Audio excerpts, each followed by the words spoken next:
때 우리가 전기와 자기에 대해서 처음 배웠어.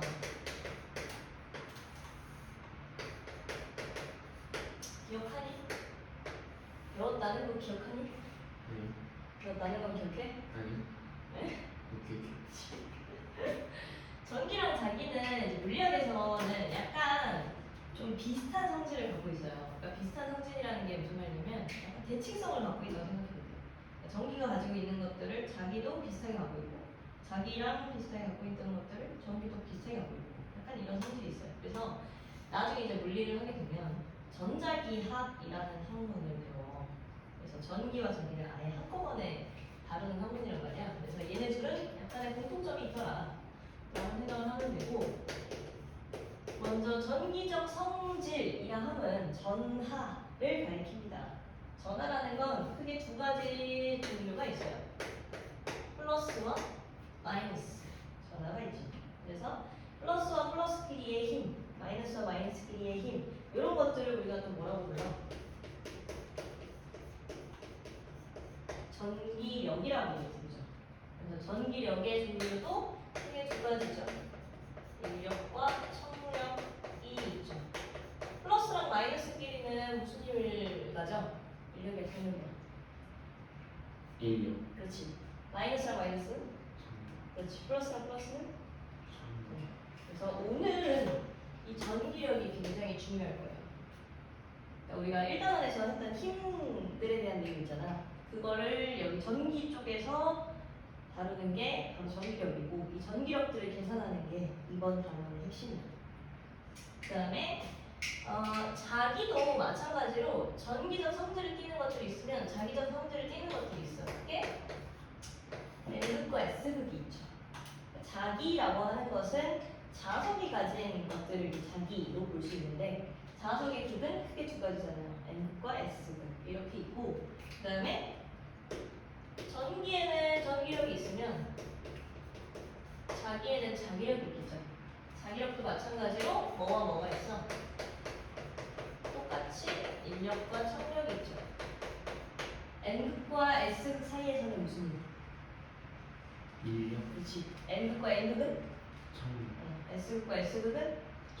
청력. 이런 식으로 같은 전하 혹은 같은 극이라면 청력, 다른 전하, 다른 극이라면 인력, 이런 식으로 자기력이 있는데, 자기력은 이번 단원에서는 크게 중요하지 않고 그냥 얘랑 대칭성이 있다라는 걸 보이기 위해서 이렇게 정리한 거고요. 얘가 전하라면 얘도 자하라고 불릴 수 있겠잖아. 근데 중요한 건 전하 같은 경우에는 얘네들이 따로따로 존재할 수가 있어. 예를 들면 원자 내에서 플러스 전하로 존재하는 건 뭐가 있냐? 바로 원자핵이 있고요. 그다음 원자 내에서 마이너스 전하, 그 입자 자체로 존재하는 건 전자가 있죠. 이런 식으로 따로따로 떨어질 수 있는 것들은 전하야. 근데 놀랍게도 자하는 따로따로 떨어질 수가 없대. 이게 무슨 말이냐면 자석이잖아. 자석에 N극과 S극이 있으면 이걸 잘라봤을 때 절반 자르면 N극과 S극으로 나뉠 것 같지. 근데 그게 아니라는 거야. N극과 S극을 다시 나누게 돼요. 자르면 다시 N극 S극, 또 자르면 N극 S극. 영원히 두 개는 같이 가. 이런 식으로 이쪽 와. 이런 식으로 얘네들은 따로따로 존재할 수가 없기 때문에 따로 존재한다는 의미인 자하를 쓸 수가 없어요. 그러면 도대체 N극과 S극이 왜 생기냐 라는 것들을 여러 번 실험을 통해 증명을 했어. 증명을 해서 결론을 낸 건 뭐였냐면 바로 전기적 성질이 전류 때문이라는 거. 전류가 흐르는 공간에 자기장이 생긴다 라는 걸 우리가 중학교 때 배웠거든요. 그러니까 이런 직선도선, 그다음 원형도선, 그다음 뭐 솔레노이드, 코일 이런 거 기억나지? 여기에 전류가 흐르면 이 주변에 자기장이 생긴다는 걸 이렇게 앙페르 법칙을 이용해서 많이 했을 거야. 그 이유가 바로 이거였던 거야. 그러니까 이 N극과 S극이 생긴다는 것 자체가 그냥 전류가 흐르기 때문이었다는 것이기 때문에 전류가 흐르는 공간에 자기장이 있는 걸 우리가 방향을 설정하고 그 다음에 어디가 N극인지 S극인지 그걸 찾아왔던 거죠. 그래서 전류가 흐르면 자기장이 생긴다 라는 게 중학교 때 다뤘던 내용이었고요. 그 다음에 또 놀랍게도 이 자기력이라고 하는 것 자체도요, 사실은 전류가 만들어내는 거예요. 전류가 어떻게 만들어내는 거냐면 전류가 그냥 흐르는 거면 그 주변에 그냥 잔량이 생기는 거였고 전류가 특정한 외부 자석에 그러니까 뭐 이런 말굽 자석과 같은 곳에 도선이 이렇게 끼워져 있으면 N극과 S극의 자기장이 형성된 공간 안에 전류가 지나가면 이 전류는 힘을 받는다 라는 게 자기력이었던 거예요. 그래서 아마 요거 가지고 많이 힘을 찾아냈을 거야. 전동기의 원리가 이거였단 말이야. 자기장이 있고 전류가 있을 때 이 자기장 속에서 전류가 받는 힘을 이렇게 나는 뺨 때리는 걸로 이렇게 설명하기도 하거든요. 힘을 받아서 움직이게 되는 그 힘 자체가 자기력이었던 거야. 그러니까 결국 자기력도 전류가 흐를 때 자기장 속에서 전류가 흐를 때 생기는 게 자기력이었던 거야. 사실은 자기라고 하는 것 자체는 전기적 현상에 의한 것이다 라고 하는 유명하다는 거죠. 그래서 아마 중학교 2학년 때 요거에 대한 내용을 다뤘을 거예요. 물론 기억은 안 나겠지만 그랬어요. 그랬고 이 얘기를 결국 왜 했냐면 오늘은 원자를 조금 뜯어볼 거야. 원자를 조금 뜯어볼 거고 그 다음에 방금 이야기했듯이 요 전기력이 좀 중요하다라고 해서 전기력에 대해서 이야기를 할 거야. 근데 일단 이 전류가 흐를 때 자기장이 생긴다는 건요 나중에 할 거거든요. 지금은 전기에 대해서 배우고 나중에 한 몇 주 뒤에는 자기에 대해서 배우게 될 거야. 자기에 대해서 배울 때 이런 것들을 다룰 것이니까 이번에 한번 쫙 정리를 해준 거고 이 내용은 다시는 안 할 거예요. 완전 기본 내용이기 때문에. 그래서 이런 것들은 좀 기억을 해주고 있어라 라는 겁니다.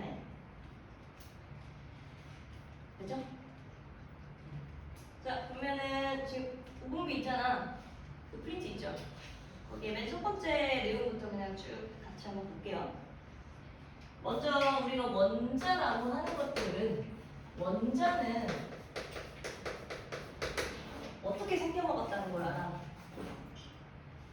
원자 내부에는 뭐가 있니? 문제. 그렇지, 원자 핵이 있죠. 우리가 알고 있는 원자를 그려봐라라고 한다면 가운데에 원자 핵이 있겠죠. 가운데 원자 핵이 있고요. 그 다음에 또 전자. 원자 내부에는 그렇지 전자가 항상 있죠. 근데 전자의 전하는 플러스야 마이너스야? 마이너스. 그렇지 마이너스고요. 전자의 전하. 원자 핵의 전하는 플러스. 플러스입니다. 이 두 전하량은 항상 어때야 돼요? 원자 내에서는 같아야 돼요. 전하량이 똑같기 때문에 원자 하나 자체는 전기적으로 뭐야? 그렇지 중성이라는 걸 반드시 알고 있지. 우리는 지금 이걸 알고 있어. 근데 사실 전자가 발견된 지는요 얼마 안 됐어요. 몇 년도에 발견됐냐면 1897년도에 발견됐어. 그러니까 지금 횟수로만 따져도 한 200년이 안 됐죠. 채 안 됐죠. 100년 살짝 넘었잖아. 그런 느낌이에요. 그래서 전자가 발견된 지는 얼마 안 됐고요. 그 다음에 원자 핵도 발견된 지 얼마 안 됐어요. 사실 누가 먼저 발견됐냐면 전자가 먼저 발견됐고요. 그 다음에 원자 핵이 발견됐어요. 그러니까 우리가 일반적으로 알고 있는 이러한 원자의 형태는 사실 이렇게 만들어진 지가 얼마 안 됐더라. 오케이? 그래서 약 100년 내로 과학이 굉장히 발전했다 이거야. 어쨌든 지금 이제 전자를 발견하는 실험, 원자 핵을 발견했다는 실험 이런 거에 대해서 아주 자세하게 들어가긴 할 거예요. 아까도 얘기했듯이 이번 주 말고는 이렇게 자세하게 내용을 다루진 않을 거야. 그러니까 내신 때릴 때는 이런 얘기 안 해준다고. 그죠? 그러니까 필기 같은 거 잘 해놓으세요. 자, 가장 먼저 전자의 발견부터 봅시다. 전자는 누가 발견했는지도 중요해요. 전자는 톰슨이라고 하는 학자가 발견했어요. 얘는 기억해둬야 돼. 톰슨이라고 하는 학자가 발견했습니다. 이 사람이 전자를 어떻게 발견했냐면 이렇게 생긴 진공관이 있어. 이건 이제 실험 장치인데 실험 장치를 만든 거야. 진공관에다가 전자빔을 쏴봤대. 근데 중요한 건 이 사람은 이게 전자인지 몰랐어. 우리가 과학에서는 알파, 베타, 감마라고 하는 선들이 있어요. 얘네들은 뭐냐면 밝혀지지 않았을 때 알파, 베타, 감마라고 이름을 붙인 거야. 근데 그 중에서도 베타선이 뭐였냐면 바로 전자빔이었어. 이 베타선을 갖다가 이렇게 쏴봤던 거지. 그래서 실험 결과를 확인했는데 이 사람이 어떤 실험을 했냐면요. 일단 중요한 건 이 베타선은요. 전압이 없으면 움직이지 않아요. 그러니까 마이너스 극이랑 플러스 극이 존재하지 않으면 움직이지 않는다는 거예요. 전압이라는 게 뭘 해주는 거야? 전자들이 에너지를 갖고 움직일 수 있게 해주는 게 전압이야. 그러니까 전압을 걸어준다는 것 자체가 전자들을 움직이게 해준다는 거예요. 그래서 얘는 전압을 걸어줬고요. 일단 걸어주고 나서 이 전자빔을 쐈더니 이렇게 생긴 전자빔이 가다가 이쪽, 즉 여기서 이제 빠져나왔으면 이쪽으로 휘어지는 현상을 발견해. 근데 사실 여기에는 뭐가 연결되어 있었던 거냐면 얘가 지금 무슨 극이냐면요. 여기가 마이너스 극인데요. 여기가 플러스 극입니다. 일반적으로 전자라는 건 마이너스 극에서 출발하여 플러스 극으로 가는 애들이 전자고 전류는 그 반대다라고 기억하잖아. 그지? 그래서 전자들은 마이너스 극에서 출발하고 플러스 극으로 가요. 그러니까 즉, 이 빔이 무슨 빔인지도 몰랐던 이 빔이 이런 식으로 연결을 했을 때 플러스 극 쪽으로 휘어지는 걸 발견했대. 결과적으로 이 빔 속에 들어있는 물질은 무슨 전하를 갖고 있다라는 게 밝혀진 거야. 마이너스 전하가 아니고서는 이 실험이 해석이 될 수가 없었던 거예요. 그래서 이 음극선이라고 하는 것이 이걸 이제 음극선이라고 합니다. 전자라서 음극선이 플러스 극 쪽으로 휘어진다는 건 일단 마이너스의 어떤 입자가 존재한다 라는 걸 이야기했던 거고 또 몇 가지가 더 있는데 지금 여기는 나와 있지 않았지만 이것도 있어요. 여기다가 바람개비를 설치해가지고요. 바람개비를 설치해서 음극선을 딱 쐈더니 바람개비가 돌아갔대. 이 자체는 뭐냐면 충돌을 했다는 거야. 근데 충돌을 하려면 얘가 뭘 가지고 있어야 돼? 질량이 있어야 돼. 그래서 이 전자는, 그러니까 이 물질은 입자 상태로 존재하며 마이너스 전하를 띠고 있는 것이다 라는 걸 발견했다는 거죠. 마지막으로 한 가지, 이 교재 하나 더 있죠. 여기다가 N극과 S극의 말국자석을 갖다가 설치를 했지. 말국자석을 갖다가 설치를 했더니 아까 이야기했던 이거 있잖아, 자기력. 자기력이라고 하는 건 어쨌든 자기장이 존재하는 공간에 전류가 들어가게 될 때 그 도선이 힘을 받는 거, 이게 자기력이었어. 이 자기력의 의미도 사실은 이 전자의 움직임이 뭐야? 전류야. 실제로는 전자가 움직이니까 전류가 생기는 거잖아요. 그래서 전자가 움직이면 전류가 생기는 거고 이 전류가 자기장 내부에 들어갔을 때 힘을 받는 걸 확인하면 얘는 전하를 갖고 있구나 라고 판단할 수 있었다는 거지. 그래서 똑같이 이 자기장 속에서 이거를 갖다가 실험을 해봤더니 N극과 S극을 연결해서 전 전류가 이렇게 흐르면요 여기서 이렇게 힘을 받습니다. 교재는 지금 S극과 N극을 반대로 했겠지만 이렇게만 보면요 자기장이 이렇게 있고 전류가 흐르는 방향의 반대 방향으로 힘을 받으니까 이렇게 힘을 받는 것도 말이 돼요.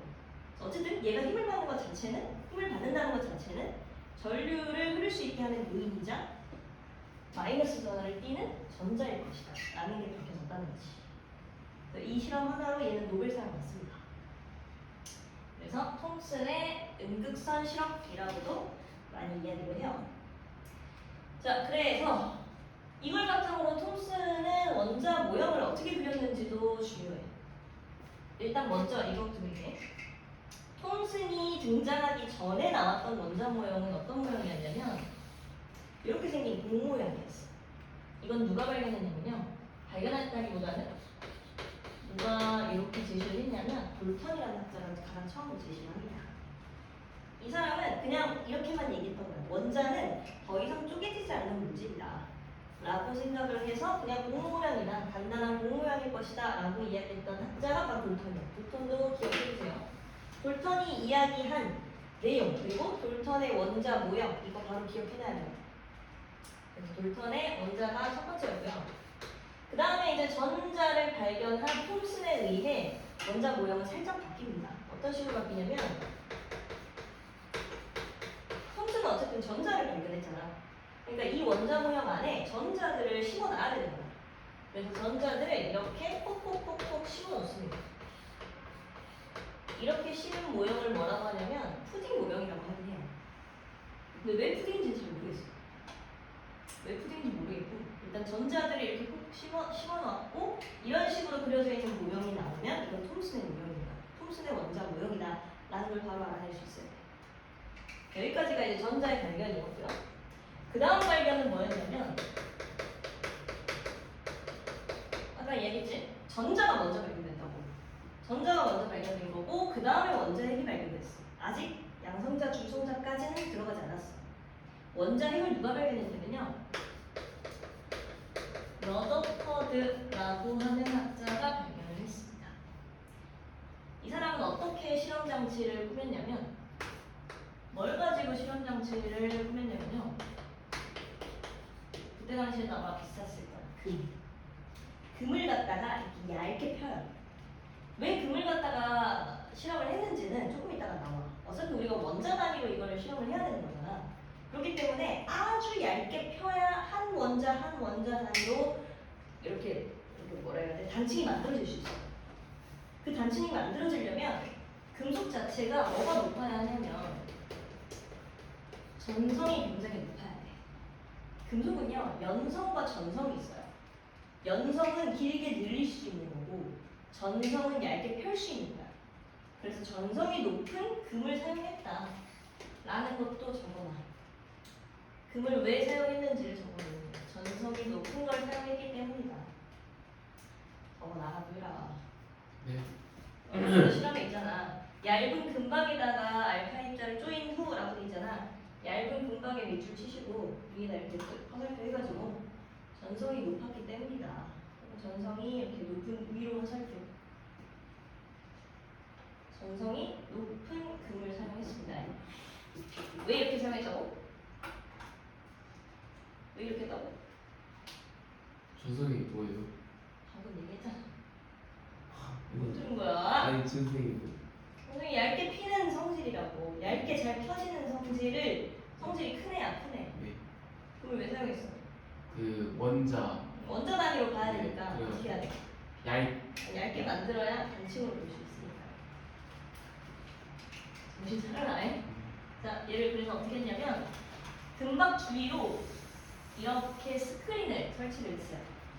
스크린을 설치하고 여기다가 뭘 줬다라고 하냐면 이거 알파, 즉 알파 입자. 이 알파 입자도 뭔지 몰라서 알파 베타 감마라고 한 거야. 근데 나중에 알고 보니까 얘는 뭐였냐면 원자 번호 2번에 헬륨 원자 핵이었던 거예요. 그러니까 이 알파 입자 자체가 지금 현재 플러스 전하를 띠고 있다라는 걸 알고 실험한 거예요. 얘가 지금 플러스 전하를 띠고 있다라는 걸 알고 실험을 한 겁니다. 자, 이렇게 알파 입자를 쪼입니다. 쪼여보면 이 금속박이 이렇게 있을 텐데 얘를 갖다가 이제 원자 단위로 약간을 쪼개보면요. 이렇게 얇게 펴진 금속박에 원자 이렇게 얇게 있을 거 아니야. 이 들어있는 원자들에게 알파 입자를 쪼인 거야. 쪼였을 때 이 실험 결과가 어떻게 나타나냐면요. 대부분은요. 여기에 갔대요. 대부분은 여기에 갔어. 그러다가 한두 개씩 튕겨져 나가는 것들이 정말 몇 개 안 돼. 몇 개 안 되는 것들이 튕겨져 나가는 게 생각돼요. 이걸 바탕으로 우리가 두 가지 사실을 알 수 있어요. 첫 번째는 일단 많이 투과했다는 것 자체가 의미하는 게 뭘까? 어쨌든 이 안에는 다 원자들이 있을 거야. 다 원자들이 있을 건데 가운데 주변에서 그냥 얘를 그냥 많이 통과했다 이 의미가 뜻하는 게 뭘까? 그렇지, 빈 공간이 많다니까. 이게 다 가득 차여져 있는 것들이었으면 많이 튕겨져 나갔겠죠. 근데 원자 내부는 대부분이 빈 공간이었던 거야. 그렇기 때문에 대부분은 통과를 한 거야. 그러다가 한두 개씩 뭐 한 거야? 한두 개씩 누구를 만난 거야? 플러스 전하를 띈 알파 입자가 들어왔다 했잖아. 그지? 플러스 전하를 띈 알파 입자가 들어왔는데 한두 개씩 하는 것 자체는 일단 전하는 무슨 전하를 띄고 플러스 전하를 띄고 가운데에 질량이 있는 어떤 하나의 입자가 존재한다라는 걸 발견한 거죠. 그래서 원자핵을 러더퍼드가 발견합니다. 누가 발견했다고? 러더퍼드. 바로 외워보세요. 자, 그래서 러더퍼드가 이 원자핵을 발견하고요. 원자 모형을 새롭게 제시합니다. 첫 번째로 일단 원자핵, 가운데에 원자핵이 존재해야겠죠. 플러스 전하를 띠는 원자핵이 존재합니다. 원자핵이 존재하는 공간 안에 전자들은 일단 발견됐잖아. 발견됐고 얘 자체가 플러스고 전자들이 마이너스라는 게 밝혀졌으면 요 사이에는 무슨 힘이 작용해? 인력. 인력이 작용해.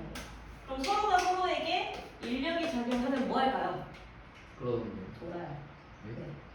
끌어당기면서 돌아요. 지구도 그렇잖아. 지구랑 달이랑 어때? 서로 중력이 존재하죠. 서로 끌어당기면서 돌잖아요. 그래서 전자들이 원자핵 주변을 돈다라는 걸 설명할 수 있었단다. 뭐 때문에? 둘 사이에 인력 때문에.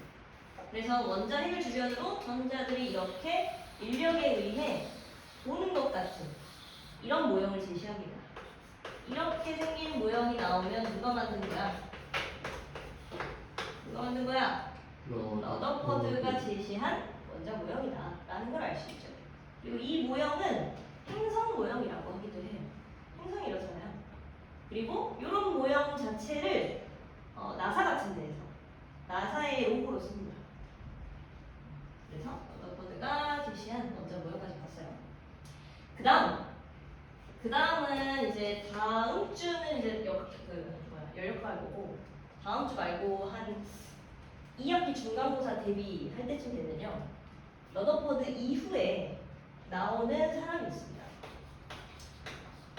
이것까지도 그냥 쭉 정리해줄게요. 보어입니다. 보어는 어떤 원자 모형을 제시했냐면 원자핵이 있고요. 전자들이 특정 궤도만 돌 수 있다라는 가정을 합니다. 특정 궤도만 돌 수 있다는 게 무슨 말이냐면 아무런 에너지를 가하지 않으면 얘는 그냥 영원히 여기 돈다 이거야. 근데 에너지를 가하면 얘는 여기로 갈 수 있고 여기로 갈 수 있고 이런 식으로 전이를 한다는 거야. 이걸 이야기했던 학자가 바로 보어예요. 지금 화학에서의 아주 기본이죠. 화학에서의 아주 기본이에요. 기본 입자 모형이에요. 기본 원자 모형이고 그다음에 이 보어가 이걸 설명할 수 있었던 이유는 이걸 설명하게 된 이유는 뭐냐면 사실 러더퍼드의 모형은 한 가지 오점이 있어요. 뭐게? 이거 바로 유추할 수 있으면 맛있는 거 줄게. 보지 말고 여기에는 한 가지 오점이 있어요. 얘는요. 얘 아까 뭐라고 했어요? 에너지를 가하지 않으면 영원히 여기를 돈다고 했지. 근데 움직인다는 것 자체가 사실 뭘 쓰는 거야? 에너지를 쓰는 거야.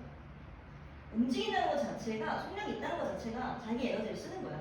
우리 일과 에너지에도 얘기하잖아. 속력이 있다는 것 자체가 에너지가 있다는 거고 속력을 계속 이렇게 갖고 있다는 거. 속력이 계속 이렇게 바뀐다.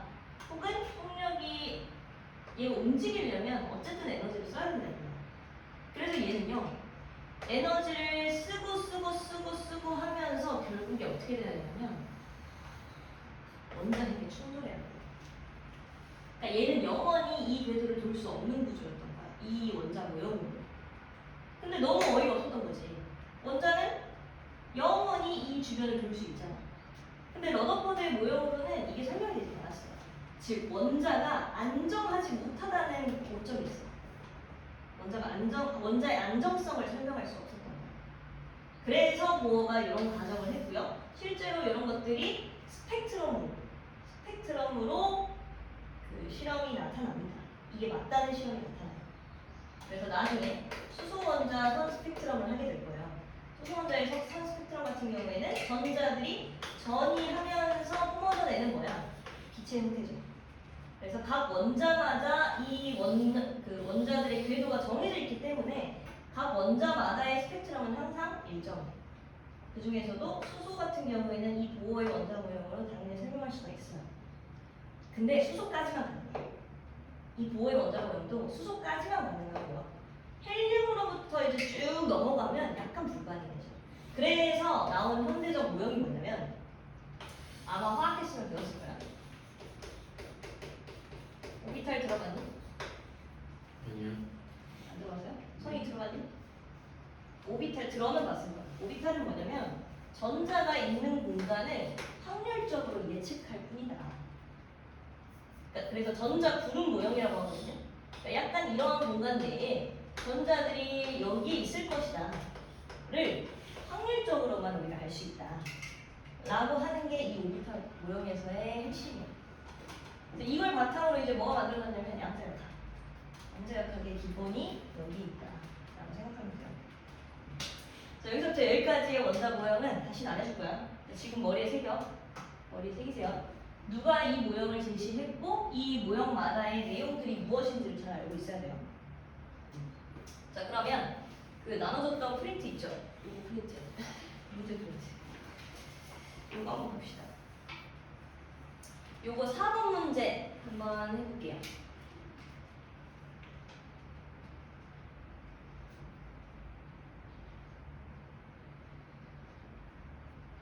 전자기파가 뭐예요? 모르겠어요. 전자기파가 뭐냐면 여기 적어놔. 빛이. 아까 내가 얘기했잖아. 알파랑 베타랑 감마 선이 있다. 과학에는 알파, 베타, 감마 선이 있는데 아까 알파선은 누군지 알아냈어. 플러스선을 띠는 헬륨 원자핵. 베타선은 마이너스선을 띠는 전자빈이라는 거 알아냈고 감마선은 뭐게? 감마선이 바로 네, 전자기파. 근데 전자기파가 무조건 감마선이다 이건 아니고 전자기파 내에 감마선이 들어있는 거야. 그래서 전자기파는 뭐냐면요. 빛인데요. 나중에 이제 전자기파에 대해서 배울 건데 전기와 자기에 대해서 아까 얘기했잖아. 전기와 자기가 서로 상호작용하면서 만들어내는 파동이 바로 전자기파야. 그게 결론은 빛이야. 빛의 일종이다라고 보시면 돼요. 여러 가지가 있습니다. 니은 아니에요? 좀 음선에 들어간 건 뭐야? 전자기파 아니에요? 베타선 아니에요? 네, 전자빈이죠. 전자빈이니까 전자기파가 아니다. 입자들의 선이에요. 입자들의 선. 입자들이 쏜 거야. 1번 아니에요? 예? 1번 아니에요? 디귿은요? 이게 자기력이에요? 네. 왜요? 아까 자기력이라는 게 뭐라고 했어요? 전자들이 움직이면서 만든 전류가 자기장 속에 들어갔을 때 힘을 받는 게 자기력이라고.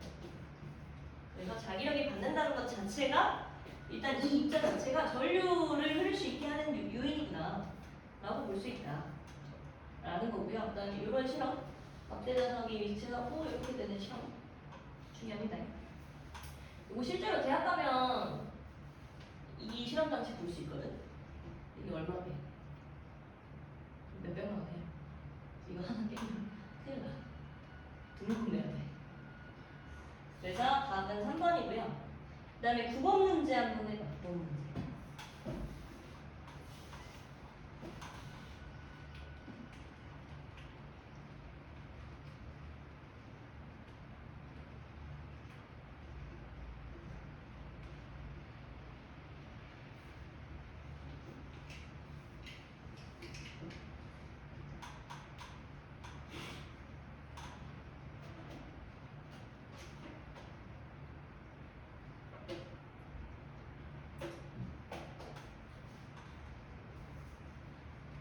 자, 기억. 가는 고의 원자 모형이다. 어때요? 아니에요. 누구 거예요? 네, 톰슨 거죠? 톰슨 것도 적어놓으시고. 미은, 나의 원자 모형으로는 수소 원자에서 방출되는 빛의 스펙트럼을 잘 설명할 수 있다. 맞아요. 네, 나는 누구 거니까요? 오. 네, 보호 거니까요. 그 다음에 다의 원자 모형으로는 원자의 안정성을 설명할 수 없다. 맞아요. 맞죠? 아까 러더퍼드는 전자들이 에너지를 써가면서 이렇게 도는 것 자체를 설명할 수 없었다 라고 했으니 디귿도 맞습니다. 그래서 순서상으로는 가가 먼저고요. 그 다음에 가, 그리고 나서 나겠죠. 이 안정성이 설명되지 않았으니 이걸 설명하기 위해서 뭐가 나타난 거야. 자, 됐고요. 그 다음에 다시 넘어봅시다. 교재로. 원자 내용은 그렇게 뭐 어려운 거 아니어서 조금 이따가 풀 시간 드릴 테니까 그거 풀어보면 되고요. 그러면 우리는 어디로 가냐면 85페이지 전기력 볼게요.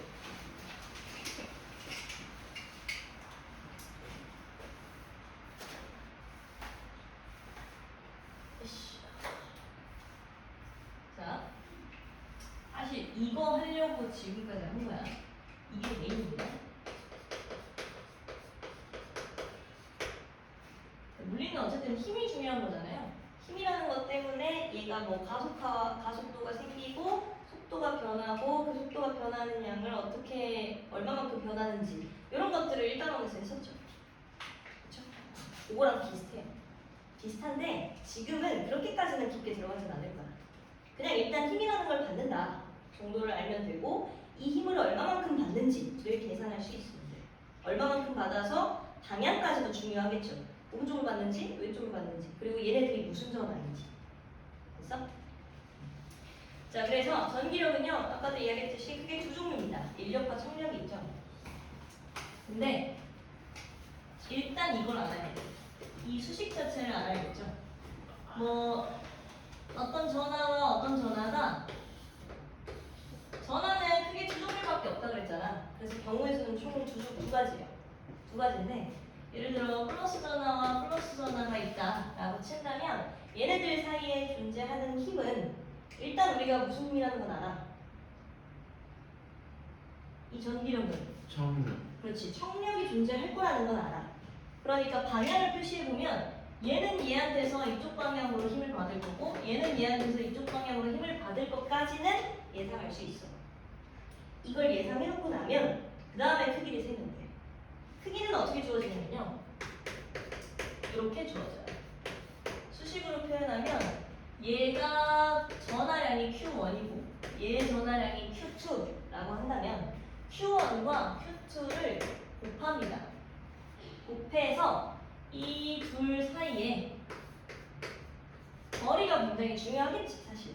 왜? 가까우면 힘이 셀 거 아니야. 멀면 힘이 덜할 거 아니야. 그치? 그래서 거리가 멀면 멀수록 힘은 작아져. 근데 그냥 단순하게 1차원적으로 늘어나는 게 아니라 단순하게 1차원적으로 반비례하는 게 아니라 얘는 제곱값으로 반비례합니다. 그래서 거리가 2배가 되면 힘은 4배 줄어요. 거리가 3배 되면 힘은 9배 줄어요. 이렇게 됩니다. 그래서 공식은 이렇게까지만 기억을 해두시면 돼요. 그래서 가장 첫 번째로 K는 상수예요, 상수. 그냥 풀릉 상수라고 하는 건데 그냥 얘는 뭐 붙여도 되고 안 붙여도 되는 존재. 그냥 상수들을 갖다가 곱해서 정확하게 힘을 표현할 때는 K를 붙여야 된다. 라고 보시면 되고 계산할 때는 굳이 포함 안 시켜도 돼요. 그래서 크게는 뭐 때문이냐면 요거 전하량 때문이라는 거 생각하면 되고 그 다음에 거리에 따라 달라지는 값이다. 라고만 보면 돼요. 그 다음에 방향 설정은 어떻게 하냐면 인력이고 청력이고 그것만 따지면 돼요. 그래서 플러스와 마이너스끼리는 서로 당기는 방향으로 플러스와 플러스끼리는 서로 미는 방향으로 이런 식으로 방향은 그 나중에 그 다음에 설정하면 된다는 거예요. 그래서요 일단 이걸 알아야 돼. 전기력은요 상호작용이야. 상호작용이라는 건 뭐냐면 무조건 둘 사이에 존재하는 힘이야. 그래서 이따가 이렇게 세 개의 전하가 놓인 환경을 볼 거야. 이렇게 세 개의 전하가 놓인 환경 속에서 뭐 어떤 건 플러스일 거고 어떤 건 마이너스일 거고 어떤 건 플러스일 거라고 치자. 그러면 얘네 세 개가 한꺼번에 얘를 한 방향으로 이렇게 만드는 게 아니라요. 이걸 알아야 돼. 얘랑 얘 사이의 상호작용이기 때문에 받는 힘. 얘랑 얘 사이의 상호작용으로 받는 힘. 얘랑 얘 사이의 상호작용으로 받는 힘. 이걸 다 표시해야 돼. 그래서 방향만 지금 이대로 한번 볼게요. 이대로 방향만 보면 얘랑 얘는 서로 무슨 힘? 인력. 인력이기 때문에 서로가 서로를 끌어당기는 방향 쪽으로 이렇게 힘을 줄 거야. 그다음 얘랑 얘는 무슨 힘? 인력. 서로 인력. 그래서 얘랑 얘도 마찬가지로 서로 끌어당기는 힘으로 이렇게 힘을 줄 거야. 그다음 얘랑 얘는 무슨 힘? 그렇지. 청력이기 때문에 얘는 얘를 이쪽으로 밀 거고요. 얘는 얘를 이쪽으로 밀 거예요. 이걸 합력을 다 따져야 돼요. 있어? 이렇게 하는 게 전기력이에요. 그래서 여기에 뭐 거리가 아마 달라질 수 있겠지. 여기가 뭐 2R이고 여기가 R이고 하게 되면 얘랑 얘의 전화량도 다르겠죠. 얘가 1Q고 뭐 2Q고 마이너스 뭐 2Q고 그 다음에 뭐 얘는 Q고 이런 거에 따라 이 크기가 다 달라진다 이거야. 그러니까 이것들을 다 수식으로 표현할 줄 알아야 돼. 그리고 나서 물어보는 건요. 얘가 힘을 어디로 받는지야. 왼쪽이랑 오른쪽 중에 왼쪽이 더 크면 왼쪽으로 가겠지. 왼쪽이랑 오른쪽 중에 오른쪽이 더 크면 오른쪽으로 가겠지. 둘 다 받는 힘이 오른쪽이라면 무조건 오른쪽으로 가겠지. 이런 것들을 확인하는 거예요. 됐어? 그래서 바로 문제 볼게요. 이거 프린트 문제 봅시다. 수능에서도 전기력으로 킬러 문제들을 낼 확률이 높아요. 그래서 1단원 내용이랑 그 다음에 전기력까지가 가장 어려운 내용이라고 생각하면 돼요. 일단 몇 번 볼 거냐면 간단하게 17번 한번 볼까? 얘는 우리가 전기력의 크기를 먼저 계산하기 전에 전기력의 방향, 즉 벡터를 가지고 힘을 표시하는 문제예요. 어쨌든 힘은 다 방향이 있기 때문에 전부 벡터야. 전부 벡터라서 얘네들의 합력을 표시할 때는 벡터 합성을 줘야 돼. 그래서 어떻게 하는지를 좀 볼게요. 자, 17번 문제는 질량이 다른 밑줄 두 물체는 질량이 다릅니다. 질량이 다른 두 물체가요. 이런 식으로 수직으로 놓여 있는 게 아니라 A, B가 절연되는 실에 매달려 정지해 있는 모습을 나타낸 건데 약간 모습이 다르죠. A는 여기 있고 B는 여기 있어요. A는 여기 있고 B는 여기 있어요. 그 다음에 정지해 있기 때문에 이 상태로 뭐해? R자 힘이 0이야. 자, 그러면 일단 A와 B는요. 질량이 있기는 있어요. 질량이 있기는 있기 때문에 중력을 받아 안 받아? 받아요. 중력 받을 거야. 그 다음 또 한 가지. 어디에 매달려 있어? 실에 매달려 있기 때문에 무슨 힘을 받아? 장력도 받을 거야. 그 다음 이대로 정지할 수 있는 이유가 뭘까? 얘네들이 전하를 띄지 않는 존재라면요. 이대로 정지하는 게 말이 될까? 말이 안 되겠죠. 그렇죠? 말이 안 됩니다. 그러면은 전하를 띄는 존재일 거야. 전하를 띄는 존재일 텐데 서로에게 무슨 힘을 작용하는 애들일까? 그렇지. 청력을 작용하는 애들이어야 해요. 그래서 A와 B는 아마도 같은 전하, 다른 전하? 다른 전하? 윈드. 같은. 그렇지. 같은 전하. 플러스는 플러스끼리, 마이너스는 마이너스끼리 이게 밀어내기 때문에 서로 다른 전하를, 아니 같은 전하를 띄겠죠. 그 다음에 생각을 해봐. 누가 질량이 더 작을 것 같니? 그냥 이대로만 놓고 봤을 때 A. A. 자, 아까 전기력은요 상호작용이라고 했죠. 상호작용이 무슨 말이냐면 사실 얘가 A고 얘가 B고 얘가 C면 A와 B 사이에 작용하는 이 두 힘은 사실 무슨 관계야? 작용은 되고 A가 B를 당기고 B가 A를 당기는 이 힘은요 항상 같아요. 그 다음에 얘랑 얘 사이도 상호작용이야. 즉 작용반작용이고요. 얘랑 얘 사이도 작용반작용이야. 결국엔 모든 전기력은 상호작용 시 작용반작용이에요. 그리고 합력 계산할 때는 각 물체마다 이렇게 따져줄 거고. 따라서 A와 B는요 서로를 밀어내는 힘이 지금 이 상태의 벡터로 똑같아요. 됐어? 그 다음에 다른 건 뭐야?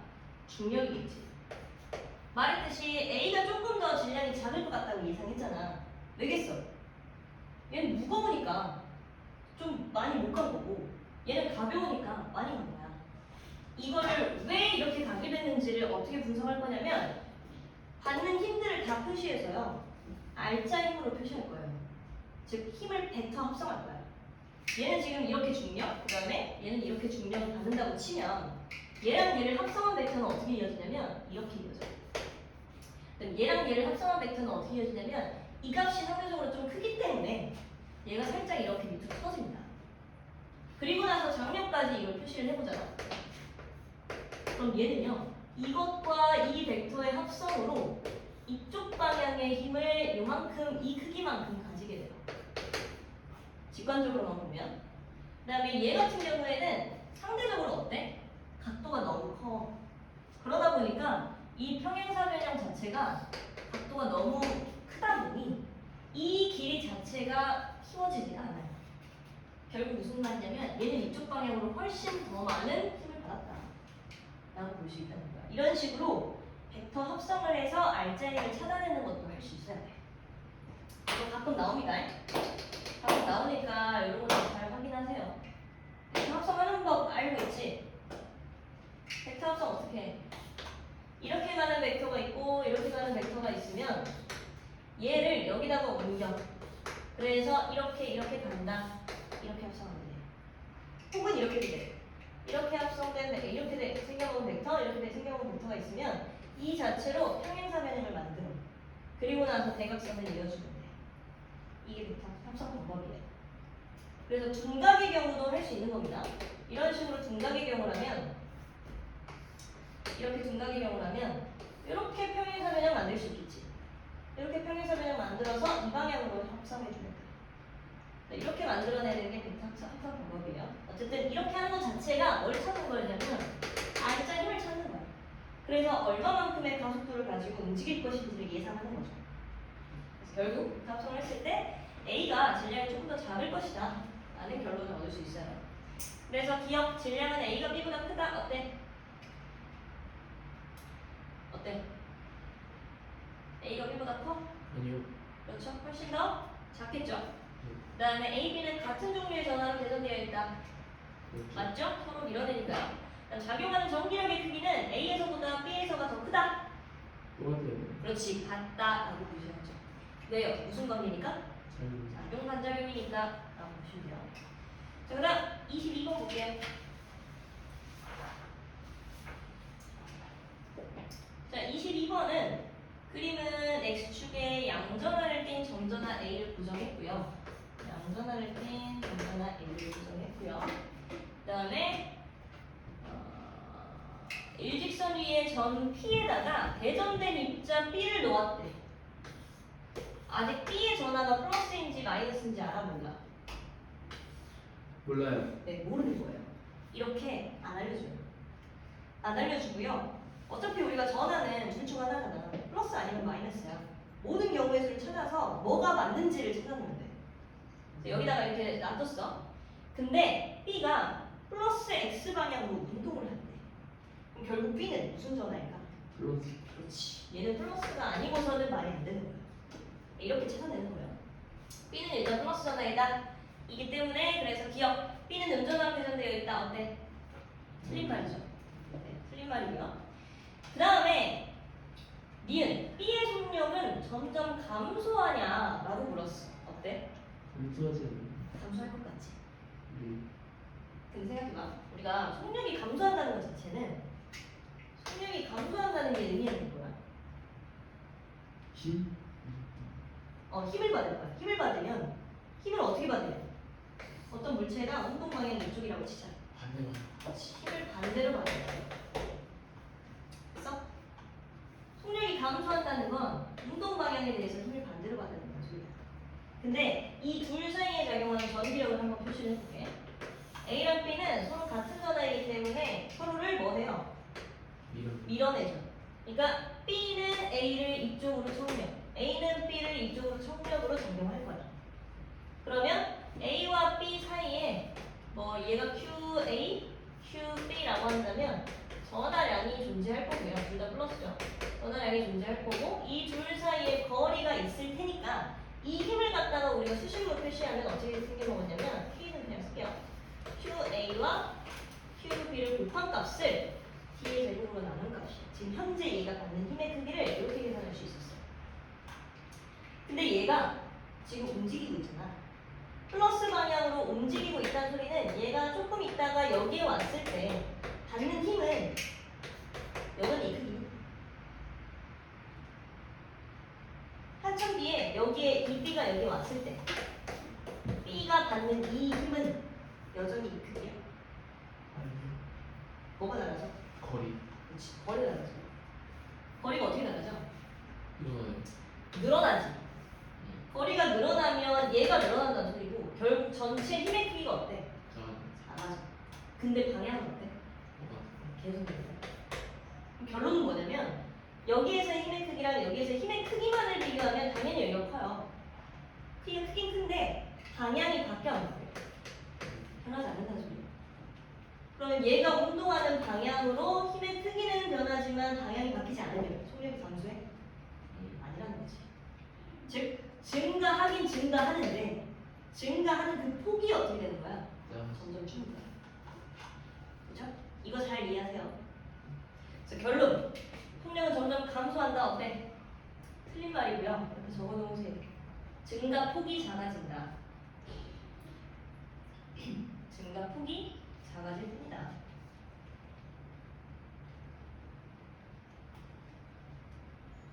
다음 A에 적용하는 전기력의 크기는 점점 감소한다. 어때요? 맞아요. 맞죠? 왜요?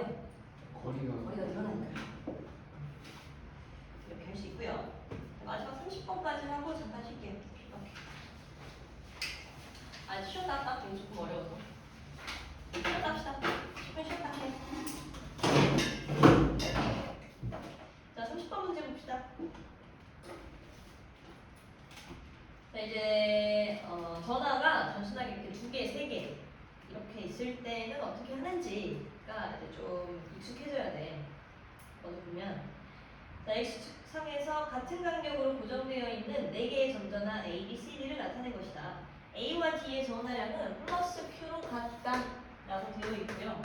그 다음에 B와 C의 전화량도 크기가 같고요. B랑 C도 전화량의 크기가 아마 같을 거고요. 그 다음에 B가 A, C, D로부터 받는 전기력의 합력, C가 A, B, D로부터 받는 전기력의 합력은 모두 0이다. 즉, 이 상태로 뭐하고 있다는 소리야? 정지. 오케이? 결국 얘가 받는 전기력이 A, C 세 가지, A, C, D 세 가지인데요.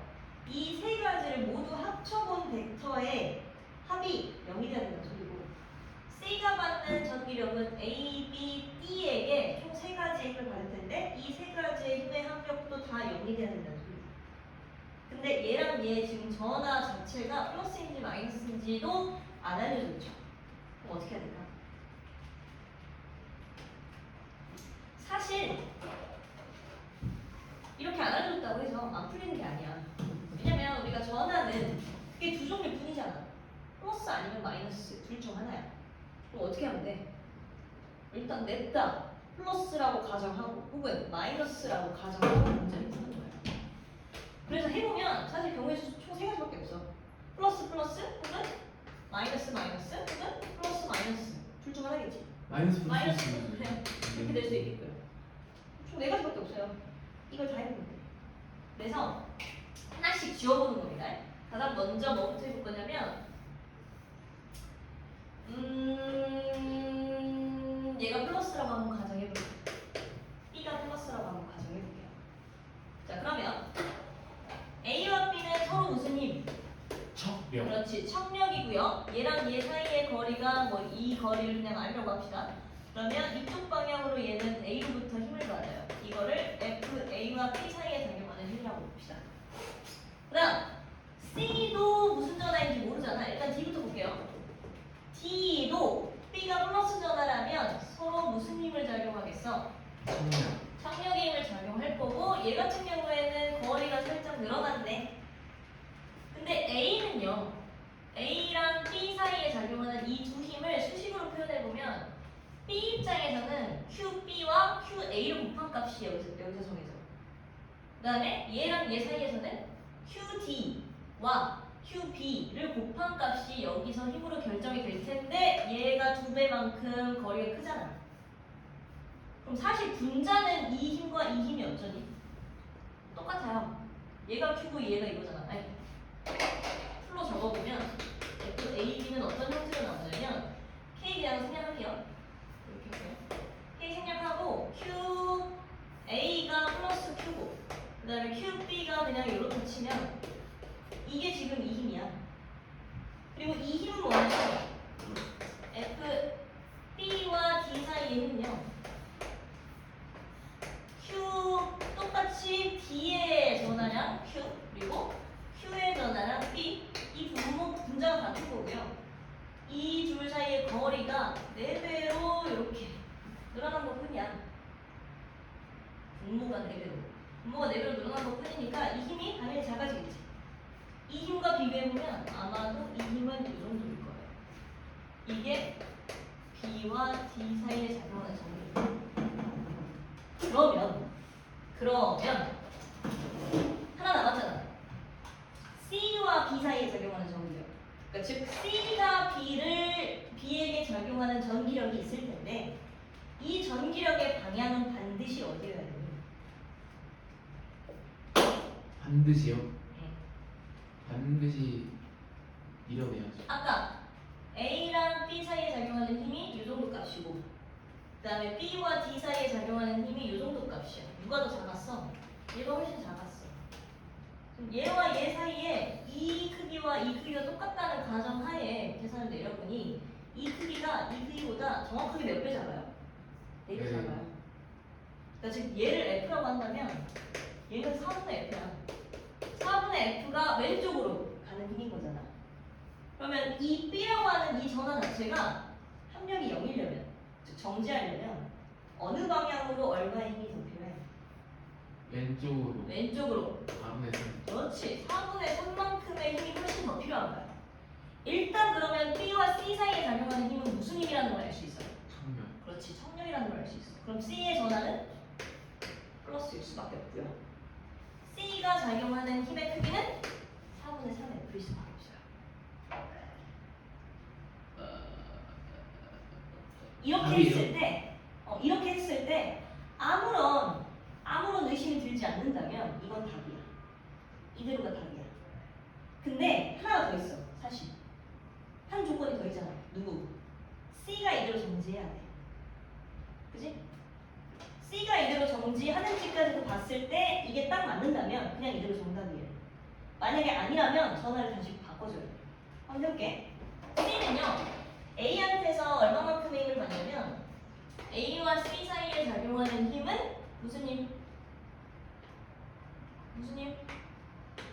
둘 다 플러스니까 무슨 힘? 청력이다 보니 이쪽 방향으로 힘이 작용할 거고 이 힘을 한번 표시를 해보면 A의 전하 Q 그리고 C의 전하 그 다음에 거리는 2R 즉 4R의 제곱 이 크기만큼 이쪽 방향으로 힘을 주고 있을 거야 A가. 그 다음 B와 C 사이에 작용하는 힘은 무슨 힘? 청력. 청력. B와 C 사이에 작용하는 힘을 표시를 해보니 이쪽 방향이고요. 그 다음에 힘의 크기는 얘랑 얘가 지금 전하량이 같다 그랬잖아. 그래서 QB와 QC의 전하량을 곱한 값에 거리 R의 제곱 이런 크기로 아마 영향을 미치고 있을 거야. 그리고 마지막으로 C와 D 사이에 작용하는 힘은 뭐니? 청력. 청력이니까 C와 D 사이에 작용하는 힘은 아마도 C를 밀어내는 방향, 이쪽 방향으로의 힘이겠고 그 다음에 플러스 Q 곱하기 C의 전하에다가 거리 R의 제곱 요 값이 C의 합력이겠죠. 요거 세 개를 합방값이 C의 합력일 거야.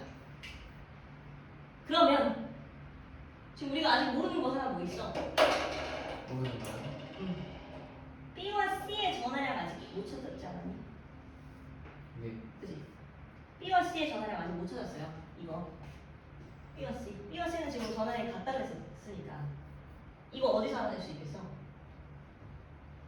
여기서 알아낼 수 있어요. 아까 이 4분의 3F 즉 이 값에 4분의 3만큼이라고 하는 값은 뭐였냐면 4R의 제곱에서 플러스 Q와 QB를 곱한 값 이게 지금 4분의 3F지. 이 4분의 3F는 사실 누구와 누구 사이의 힘이었어? B와 C 사이의 힘이야. B와 C 사이의 힘을 이걸로 표시를 해보면 둘 사이에 작용하는 거리는 R의 제곱이고요. 그 다음에 Q의 B 그리고 Q의 C 이걸 곱한 값이 이 힘이잖아. 그죠?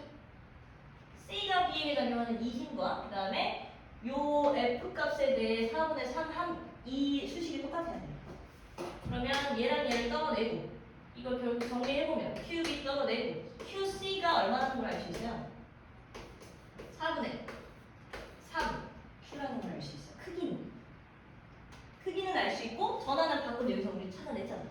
플러스라는 걸 찾아냈으니까 결론적으로 얘의 전화는 플러스 4분의 3Q라는 게 나오는 거야. 그럼 얘가 플러스 4분의 3Q이니까 지금 여기서 전화만 결정하라고 했으니 우리는 그냥 5분을 골라주면 되죠. 근데 이것까지도 해보자고. 이것까지도 해보면 얘는요 이 힘과 이 힘과 이 힘을 싸그리 합칠 건데 이 힘의 크기를 다시 나타내보면 여기가 다 QC로 되어 있기 때문에 QB를 고칠게요. 왜냐면 QB랑 QC는 어차피 똑같으니까 QB랑 QC를 이렇게 바꾼다고 치면 QC 곱하기 QC에 얘는 4분의 3을 곱해줄 값이니까 4R의 제곱의 전체 3배 한 값이 요 힘이죠. 요 힘이고 그 다음에 QC가 아니고 Q죠. Q 그리고 Q 아주 Q.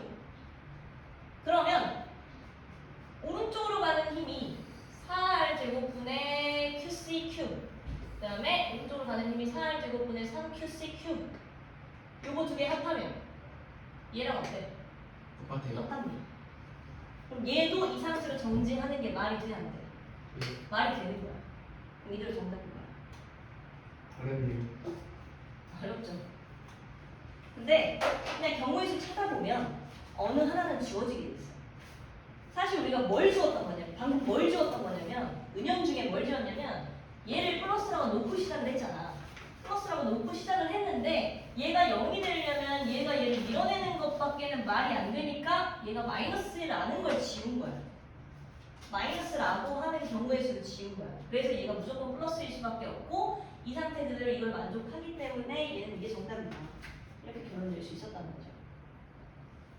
오케이? 네. 이런 문제들이 몇 개 있습니다. 네. 바로 밑에 문제도 지금 비슷한 문제예요. 지금은 뭐 마이너스 Q라고 되어 있는데 크기를 따져서 뭐 누가 정지해 있다 혹은 뭐 어디로 플러스로 간다 마이너스로 간다 이 조건은 합력이 플러스이다 혹은 마이너스이다 혹은 0이다 이러한 조건을 준 거니까 모든 걸 수식으로 이렇게 정리를 해서 누가 누구의 전화량이 몇 배인지까지도 사실 알 수 있어. 방금 우리가 전화량이 몇 배인지까지 찾은 거거든요. 그래서 이런 것까지도 다 할 수 있더라. 오케이? 네. 자 그럼 지금부터 문제 풀어봅시다. 일단 50B 먼저 할까요? 50B 먼저 할게요. 아 너네 지금 교재 다 있지 집에? 50B. 여기 네. 그래 그러면은 교재를 다음 주에 갖고 와서 거기다가 풀어. 50B는 거기다가 풀게요. 지금 프린트 문제 먼저 풉시다.